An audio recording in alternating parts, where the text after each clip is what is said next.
Good morning and welcome to another story from my book, Shamanic Journey, Crossing the Portal of 2020-2021.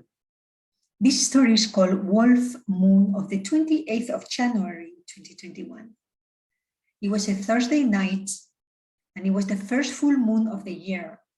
And one so-called wolf moon, as per the original Native American culture, they believed that it was a special time in winter when the wolves howled strongly because they were hungry.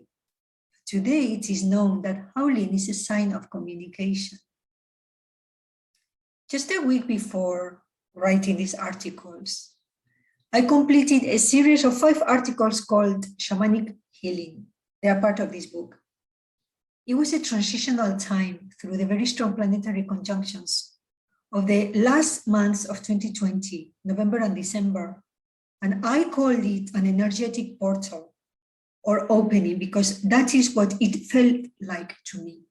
I always say that when we undergo a healing process, our bodies liberate energy that was previously engaged or trapped in holding onto a pattern that could only be released when the body's frequencies align with that of our consciousness, when we are ready to integrate that pattern. After the removal of my infected root canal back tooth and its covering crown, I was hoping to see proof of my theory. I had been working to get to this culminating point for years, persistently and consistently following a lead as I couldn't let go of the feeling that I was trapped in a loop. So I was pulling through the threads and I was working towards my emotional freedom. Many of us don't even realize that we live in self-imposed prisons, created from misunderstanding a life that was presented to us as we got locked into an emotional environment that we perceived somehow oppressive, but from which we couldn't break away. Still today, we may not be able to break away or overcome until we grow in awareness. A week after the healing, I went to my EMS session. EMS stands for electric muscular stimulation. To our surprise, my readings went up by 10%, just like that, from 34% to 44% in less than a week. My trainer was really excited because it had taken me 2 years to get to 34%. And she told me that to grow so strong in such a short period of time was quite remarkable. The second thing that happened is that I noticed my nails growing strong, long and shiny for the first time in years.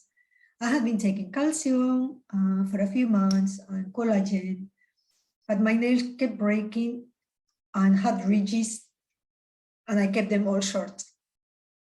But suddenly they just felt like they wanted to be long. So I also started to do stretching exercises in the morning. Instead of going to the gym, I started to take responsibility for my own exercise. I had wanted to do exercise for a very long time, but I didn't seem to get the energy. But now my body seemed to want to move. And as I went back to a pre-lockdown rhythm, or even better, because now I had organically integrated all the new circumstances and changes that started during the early 2020s, it's almost been 2 years, and which offered me healing and emotional freedom. In my case, the trigger point had been my health, my tooth. But it can also be anything equally toxic in our lives, a relationship, a job, an addiction, a mindset, an attitude, anything that holds us back, preventing us from expanding into a brighter future. On another subject, but on the same line, that week I was putting an inspirational quote in my Instagram account, and suddenly my eye caught on a hashtag. And I realized that I was not using hashtags very efficiently. So I decided to start using them more efficiently. And at that moment, as I was posting some new quote with the new hashtags, I saw dozens of new people liking my post in real time. I was seeing them coming in. It was as if the healing shift was manifesting all around. And finally, I also had a shift regarding my spiritual quotes. So far, I was using them as storytelling tools. Sometimes they were too long for a quote. It was a way to mix words and pictures in patterns that tell short stories. I love it. But now I could just write a very short sentence. or even a word to inspire and ignite. I realized people actually like that. It seemed that the shorter and simpler, the better.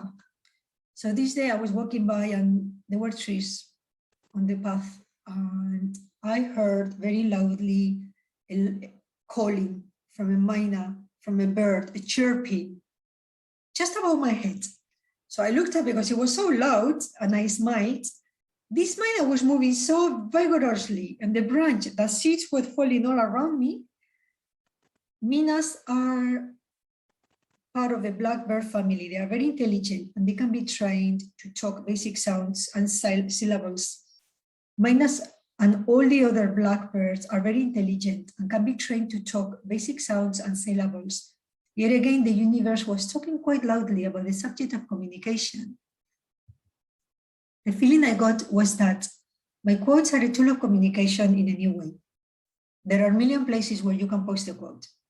The second feeling I got was that the new rhythm that I was getting into doing my exercise, or knitting, or writing, whatever I was doing was all effortless, with more energy than I had had in a long time. And it simply felt like home. Life had given me lemons, and I had started to make lemonades. Not only people were liking my post in bigger numbers, but they were also talking back to me in the comment box. So a two-way communication channel started to open up. And there was a point of abundance. Ideas, impressions, subtle whispers quickly passing by that I would catch in thin air and crystallize them into a quote. A specific set of words put together in a specific pattern. If I don't write them exactly as I receive them, or try to change the order of the words, I look the thread and the magic of the quote. And then the color backgrounds, creating a tiny piece of art, a small seed of consciousness that can potentially grow in many places at once. But most of all, I felt that I had tapped onto a giving and receiving, a two-way communication flow that takes place when you put your gifts out into the world without impediment, and you receive the response of the universe in return, saying to you, you found the alignment you had been looking for. Thank you for listening. See you next time.